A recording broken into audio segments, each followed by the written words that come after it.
아간의 죄에 대해서 우리가 생각을 해볼게요. 이 부분에서 이제 우리가 아간이 뭐 때문에 그런 잘못을 범했는지를 우리가 잘 생각해 봐야 되는 건데, 신할산의 아름다운 외투 한 벌입니다. 그리고 은 200세겔과 50세겔의 금괴인데 그것은 그 당시 노동자의 25년 연봉이라고 그래요. 그러니까 뭐 이 정도 돈이면 한평생 먹고 살 만한 그런 돈이었던 것 같아요. 그런데 이 재미난 것은 이 아름다운 외투 한 벌이 너무나 재밌는 거예요. 여러분, 이거는 뭐 우리가 이해가 되잖아요. 저기 이제 정착을 해야 되는데 그러면 돈이 필요하니까 슬쩍 한 거예요. 그건 잘 이해를 우리가 이제 할 수가 있는데, 이 아름다운 외투 한 벌이라는 것은 너무 재밌는 거예요. 이분이 그 신할산이거든, 신할산. 여러분, 신할이 어디냐면 그 메소포타미아에 있는 굉장히 중요한 발전된 그런 지역이거든요. 요즘 얘기로 하면 이태리산 명품 외투 한 벌인 거예요. 이분이 스타일에 대해서 관심이 많았던 분인 것 같아요. 그러니까 그거를 너무나 그걸 갖고 싶었던 것 같아요. 이분들이 옷을 제대로 입은 적이 없잖아요. 하나님은 속 편하게 너희들이 40년 동안 광야에 있을 때 발이 부르트지 않았고 옷이 해지지 않았다, 이렇게 말씀을 하셨지만 새 옷을 줬다는 얘기는 없거든요. 이것이 이분이 그것을 탐하게 된 굉장히 중요한 그러한 포인트가 됐던 겁니다. 인간의 전형적인 탐심이 작동한 거죠. 내가 보고 탐내어 가졌다, 이런 얘기를 합니다. 이 탐낸다는 표현은 창세기 3장에 있는 표현이거든요. 탐스럽기도 하고, 그죠? 보암직도 하고 지혜롭게 할 만큼 탐스럽기도 하고, 그래서 그 나무의 열매를 먹었다. 그것이 인류 역사에서 우리가 죄 가운데 빠지게 된 굉장히 중요한 그런 포인트였습니다.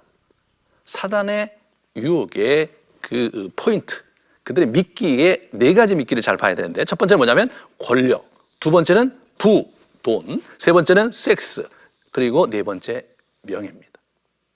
이 네 가지의 탐욕과 탐심이 우리가 전쟁에서, 영적 전쟁에서 실패하게 되는 아주 결정적인 걸림돌이 된다는 사실을 여러분과 제가 주목해야 되고, 아간이 그 문제에 걸려 넘어진 겁니다. 그런데 이것은 도둑질이지만 그 이상이었습니다. 하나님께 금지된 것을 훔치고 속인 거예요. 훔친 것을 넘어서 속였습니다. 그렇지 않은 척 그것을 가지고 자기 옷과 그 은금을 자기 그 장막 밑에다 감추고 그랬던 것을 보게 돼요. 이 부분에서 이분들이 모든 전리품이 여호와께 온전히 바쳐져야 되는 경고를 이미 받았었거든요. 너는 온전히 바치고 은금과 동철 기구들은 다 여호와께 구별될 것이니 그것을 여호와의 곳간에 드려라. 여호와의 곳간에 드렸어야 될 것을 자기 집에다 갖다 놓은 거예요, 이 사람이요. 그러면서 하나님께서 그러므로 불살라라, 그렇게 이제 징계를 하기를 원하십니다. 이 개인을 넘어서 공동체 전체에 미치는 이 죄에 대해서 우리가 좀 생각을 해봐야 되는 거예요. 이분의 개인의 죄가 이게 공동체 전체의 문제가 되는 겁니다. 아까도 말씀드렸지만 하나님은 이 사람들과 함께 이 전쟁을 치러야 인간도 구하고 자기 나라도 구할 수 있습니다. 그러므로 인간들 하나하나가 믿음을 가지고 자기 편에 있어야 하나님이 원하시는 승리를 가져다 줄 수 있는 건데, 그 부분이 좌초됨으로 공동체에 영향을 준다는 거죠. 그래서 원수를 맞서지 못하게 한다. 참 치명적인 겁니다. 우리가 함께 이 세상을 살면서 현실적인 부분을 분투하면서 하나님의 나라를 건설해야 될 부분에서 이것이 꽉 막히게 되는 거죠. 어찌하여 우리를 괴롭게 하느냐라고 지금 얘기를 하고 있고, 이것이 정말 심각한 언약과 관계된 문제이기 때문에 하나님께서 문제를 제기하는 걸 보게 되죠. 자, 우리 고린도전서에도 이런 문제를 언급하고 있어요. 적은 누룩이 온 땅에 퍼지는 것을 알지 못하느냐, 그죠? 적은 누룩이. 너희는 누룩 없는 자인데 새더기가 되기 위하여 묵은 누룩을 내버려라. 그러면서 악하고 악에 찬 누룩으로도 말고 누룩이 없이 오직 순전함과 진실한 떡으로 하자. 자그마한 누룩이 전체 빵을 망가뜨리는, 부풀리는 것처럼 이 누룩이 전체를 이렇게 효소로 만들어서 효소로 완전히 이렇게 뒤엎는 것처럼 그게 이제 이 독소가 그렇게 퍼질 수 있다. 그 얘기를 우리 고린도전서에도 하고 있는 것을 보게 됩니다. 이때 아간이 끝까지 숨기려 하는 것을 보게 돼요. 아간은 회개할 마음이 없거나 주저하고 있었습니다. 하나님께 회개할 시간이 하루 주어졌어요. 내일 이런 일이 있을 거라고. 하루 온종일 엎드려 있고 정말 초토화된 상황에서 죄인을 색출할 방법과 발각된 자를 진면시킬 것을 공포했어요. 그리고 나서 아침부터 일어나갖고 했냐면 제비를 뽑으면서 계속해서 사람들을 찾아갑니다. 여러분 이게 전체 12지파에서 또다시 그때 부족에서 또 이렇게 자꾸 내 가정에서 개인까지 가거든요. 이 긴장이 계속되는 과정에서 아간이 그냥 끝까지 버티는 거예요. 가족들도 공범이었죠. 장막에 들어갔잖아요. 그것을 감췄잖아요. 그럼 가족이 아니 이거 하지 말라는 거 해갖고 우리가 이렇게 하면 안 된다고 그렇게 얘기를 했어야 되는데 이 얘기를 안 한 거예요. 그래서 하나님께서 이렇게 보시면 11절에 가족들이 함께 징치한 것으로 이제 이렇게 우리가 볼 수도 있고 그들이 알고 있었음에도 토설하지 않거나 회개하지 않은 것. 그래서 11절에 보면 복수를 주어로 사용합니다. 그래서 그것을 그 가정 전체가 이 문제에 대해서 책임을 져야 된다. 그렇게 하나님이 생각하고 계실 것을 보게 됩니다. 아간이 모든 것을 밝혀진 이후에 이분이 이제 자기의 고백을 하고 있습니다. 하나님은 진정한 회개에 너그러우신 분이었는데도 불구하고 그것을 그렇게 한 거죠. 메딕이라는 그 성경 신학자가 이런 얘기를 했어요. 진정한 고백은 자신이 행한 일에 대한 인정 이상의 것이다. 그것은 죄에 대한 인정과 진정한 참회를 포함한다. 단순한 고백은 회개는 아니다. 그래서 하나님께서 이제 우리가 이 장면에서 아간을 죽이는데 여러분과 저도 이렇게 보면 와 어떻게 그렇게 다 죽이실 수 있나? 기회를 주실 수는 없나? 하나님은 기회를 주시는 분이고 그러면 하나님이 불태우라고 그랬고 사모한 상황 속에 가는데 어떻게 그럼 회개를 하나? 이렇게 생각할 수 있을지 모르지만 그러나 하나님은요 사실은 회개할 문은 늘 열어놓으신 분이세요. 우리 에스겔서에 보면요 하나님께서 뭐라고 그러시냐면 나는 악인이 죽는 것을 기뻐하지 않는다. 그의 길에서 돌이켜 떠나 사는 것을 내가 기뻐한다. 이 기본적인 그분의 의도예요. 악인이 돌이켜 그 악을 떠나는 날에는 그 악을 엎드려 뜨르지 못할 것이다. 그를.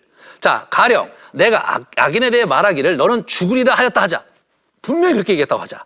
그런데 그가 돌이켜 자기의 죄에서 떠나 정의와 공의로 행하여 그 물건을 돌려보내고 생명의 윤례를 지켜 행하여 죄를 범하지 아니하면 그는 반드시 산다. 죽지 않을 것이다. 내가 설사 죽이겠다고 했다고 하자. 그렇다손 치더라도 그가 회개하면 그는 살 것이다. 여러분 하나님은요 그런 분이신 거예요. 하나님이 아무리 엄하고 하나님이 아무리 죽이겠다고 공포했다 할지라도 그분의 마음에 긍휼함과 인자하심이 있기 때문에 언제든지 손들고 잘못했다고 회개한다면 언제든지 기회를 주시는 분입니다. 이분이. 자, 우리가 어떻게 그럼 적용해야 될 것인가? 우리의 전투는 때때로 패배한다. 여러분, 패배를 두려워서는 안 됩니다.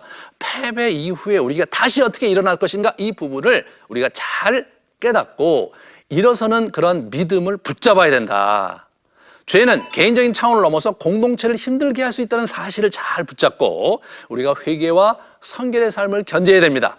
이 부분에서 우리 그 요한 1서 1장 9절에 보면 만일 우리가 우리 죄를 자백하면 그는 미쁘시고 의로의사 모든 죄를 이렇게 사하시고요 모든 불의에서 깨끗게 하신다. 저는 이 장면에서 모든 불의가 참 좋은 말이에요. 이게 모든 불의에 들어가지 않는 불의는 없거든요. 우리가 회개한다면 그분이 우리의 죄를 용서하시고 깨끗하게 해주신다는 믿음을 우리가 가질 수 있어야 됩니다. 그리고 마지막으로 이 깨어 일어나 믿음의 행진을 계속해야 됩니다. 여러분 아까도 말씀드렸지만 이 사단의 유혹 포인트 4가지 포인트 우리가 권력과 부와 섹스와 명예 이런 것들에 걸려 넘어지면서 하나님의 전선 전체를 어그러뜨리는 일을 하지 말아야 된다. 그러기 위해서 우리가 염려를 다 주님께 맡기고 근신하고 깨어서 우리가 어떻게 됩니까? 이 믿음을 굳건히 해서 그를 대적해라. 믿음을 굳건히 해서 대적해라. 이게 누가 한 말입니까? 베드로가 한 말이에요. 베드로가 많이 당했었거든요. 이분이 이 대적마귀가 우는 사자같이 두루다니며 삼킬 자를 찾는다. 늘 으르렁거리며 호시탐탐 우리의 약점을 노리고 우리를 덮칠 놈이다. 그러므로 근신해서 깨워서 너의 믿음을 굳게 하여 대적하라. 그렇게 말씀하고 계십니다. 사랑하는 여러분, 우리가 이제 이 실패를 통해서 배워야 됩니다. 실패를 딛고 일어서는 것을 배워야 우리의 인생 여정에서 우리가 갈 길을 분명히 붙잡을 수 있다는 사실을 다시 한번 다짐하시면서, 최근에 여러분이 실패했거나 과거에 패배했기 때문에 갖는 죄책과 어려움이 있다면 그분께 내려놓으면서 다시 깨어 일어나 그들을, 악한 영들을 대적하며 여러분의 경주를 달려가시는 여러분 되시기를 주님의 이름으로 축원합니다. 다음 시간에는 우리가 어떻게 패배를 딛고 이 아이성 싸움에서 승리하는지, 그 능동적인 전투를 하거든요. 그 부분을 우리가 같이 살펴보도록 하겠습니다. 긴 시간 수고 많으셨습니다. 감사합니다.